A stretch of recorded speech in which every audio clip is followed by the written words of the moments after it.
the Gala Gate Scandal. Let's start with a night that changed everything. The Windsor Charity Gala, an event that should have been Camilla's moment to shine as Queen Consort. Think about it. Her first major charitable hosting duty, cameras from around the world. The chance to prove she belonged at the highest levels of royal society.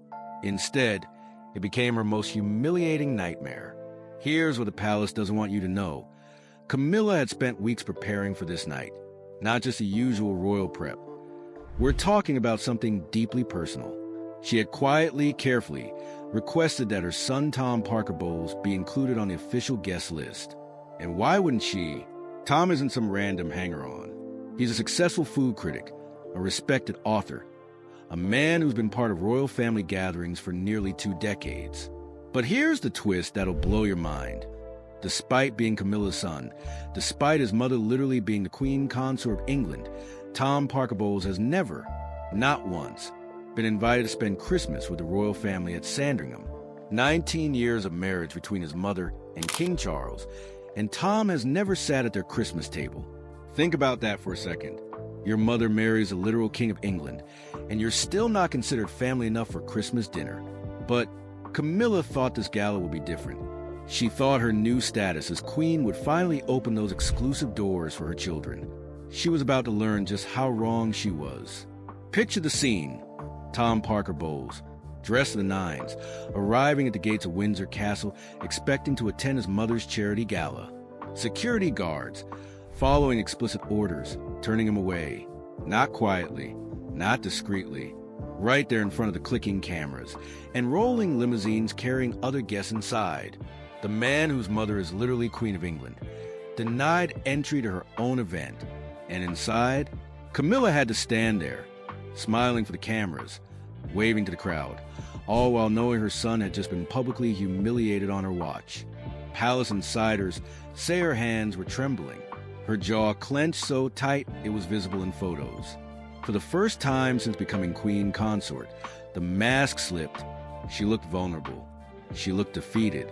But here's what makes this story absolutely explosive. This wasn't oversight. This wasn't some administrative mix-up or security confusion. Prince William had personally reviewed that guest list. He had seen Tom's name, and he'd made a conscious, deliberate decision to cross it out. When palace aides questioned the decision, William's response was ice cold. This isn't about the guest list. It's about what we stand for. Diana's ghost strikes back. Want to understand what Prince William really stands for? Then you need to understand the wound that never healed. The memory that drives every decision he makes. The ghost that haunts every interaction with his stepmother, Princess Diana. Most people think William has moved on from his mother's tragic death. After all, it's been almost 3 decades. He's married, he has kids. He carries out royal duties with dignity and grace. But what if I told you that every single move William makes as future king is designed to honor his mother's memory? What if his entire relationship with Camilla is built on one fundamental belief? She will never replace Diana, and her family will never be truly royal. Here's a detail that'll give you chills. When Diana was stripped of her Royal Highness title during her divorce from Charles, young Prince William made his mother a promise. He looked her in the eyes and said, "Don't worry, Mummy. I will give it back to you one day when I am king." That wasn't just a sweet gesture from a grieving child. That was a blood oath. William grew up watching his mother being consumed by the royal machine. He saw the media tear her apart. He heard the whispers about Camilla's betrayal. He watched his mother struggle with depression, with bulimia, with the impossible pressure of being married to a man who never stopped loving someone else. And then, in one horrible night in Paris, she was gone. But here's what the palace doesn't want you to realize. For William, his mother never left. Diana's spirit, her values, her wounds, they live inside him every single day. He sees himself as the guardian of her legacy, the protector of her memory, the one person who can ensure that what happened to Diana never happens again. So when Camilla tries to bring her family into royal functions, William doesn't see a reasonable request from his stepmother. He sees an attempt to legitimize the bloodline of the woman who caused his mother so much pain. When Tom Parker Bowles appears at royal events, William doesn't see Camilla's accomplished son. He sees a symbol of everything that destroyed his mother's marriage. And Tom himself? He understands the game better than anyone. In a recent interview, he admitted something absolutely revealing. I learned a long time ago not to put my fat fingers into the world of William and Harry. Think about those words. Fat fingers, the son of the Queen Consort of England, describing his own attempts to connect with his stepbrothers as unwelcome intrusions. He knows he's not wanted. He knows he'll never be family. And he's learned to stay in his lane. But William's message goes deeper than just keeping Tom at arm's length. Every rejection, every exclusion, every cold shoulder is William's way of saying, Diana's legacy is sacred. Her memory is protected. And no one, not even a queen, will be allowed to erase what she meant to this family. The £1 billion power grab. Now, if you thought the gala humiliation was brutal, wait until you hear about what happened next. Because Prince William wasn't content with just embarrassing Camilla's son. He was about to deliver a blow so calculated, so devastating, that would strip away Camilla's last connection to real royal power.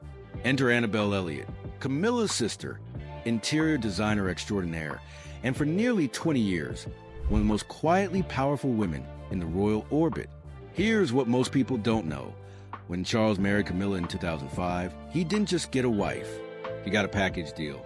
Annabel Elliott was immediately hired as the chief interior designer for the Duchy of Cornwall, the massive royal estate that provides income for the heir to the throne. We're talking about a portfolio worth over £1 billion, spanning 130,000 acres across 23 counties. And Annabel, she wasn't just decorating guest bedrooms. This woman was redesigning royal history. Luxury holiday cottages in Cornwall, royal offices, the Duchy nursery, even a 20-bedroom pub at King Charles's pet project, Poundbury Village.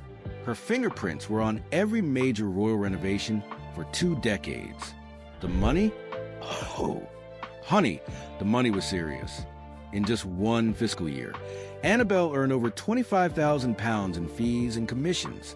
Multiply that by 20 years, and you're looking at hundreds of thousands of pounds flowing from royal coffers into Camilla's family bank accounts. But here's the kicker. Annabel didn't even have to compete for these contracts. The Duchy of Cornwall openly admitted that its design work wasn't open to other bidders. It was a closed shop, a family business, a sweet deal that cemented Camilla's sister as an integral part of the royal financial machine. Until Prince William inherited the duchy. The moment Charles became king in September 2022, William took control of the Cornwall estate. And one of his first executive decisions?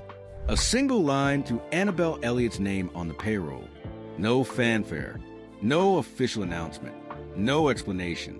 Just a cold, bureaucratic deletion that ended 2 decades of family influence with the stroke of a pen. The official palace line was laughably corporate.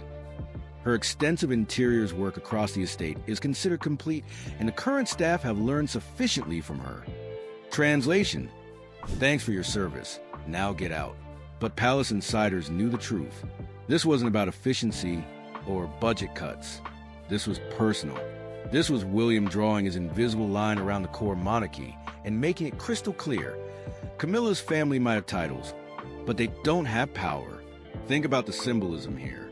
Annabel Elliott wasn't just Camilla's sister. She was Camilla's emotional anchor. She'd stood by her side through decades of public hatred, through the affair scandal, through the slow rehabilitation of Camilla's image. She was there at the coronation, beaming with pride as her sister was crowned queen. And now, she's persona non grata, cut off from the royal money machine, her 20-year legacy reduced to a footnote in a financial report. For Camilla, watching her sister get axed wasn't just about losing family influence. It was about watching William systematically dismantle everything she'd built. First her son was humiliated, now her sister was fired. The message couldn't be clearer. Your family is not welcome in my monarchy.